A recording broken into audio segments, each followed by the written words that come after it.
got a dessert you can make yourself. I'm talking about my orange sugar fried donut holes. You know what I love about these donuts? They're simple, simple. They come out of a pop tube. You can have the best thing I ever ate in no time. And it starts with a sugar blend that I make by zesting an orange and adding it to some sugar and cinnamon. Just give it a nice little toss there. If you don't like my orange sugar, that's okay. You can do cinnamon sugar, dip it in chocolate, you can dip it in caramel, do whatever you want. They're your donut holes, okay? The secret to these donuts is the dough. You ready for this? Biscuits in a can. Buttermilk biscuits in a can, to be exact. Biscuits in a tube. Yup.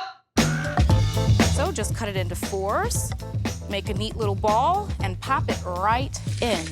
Get all those donuts in a good old brown paper bag with your sugar mix and shake it up. Yeah! You gotta get those donut holes into the sugar right after you fry them, or else you'll just be dabbing those donut holes into the sugar the whole time you're eating it, which is also good. Look at it, come on.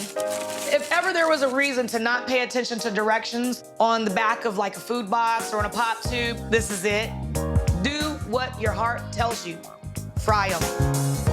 Wow, that's amazing. You gotta give this a try. That is one of my favorite desserts.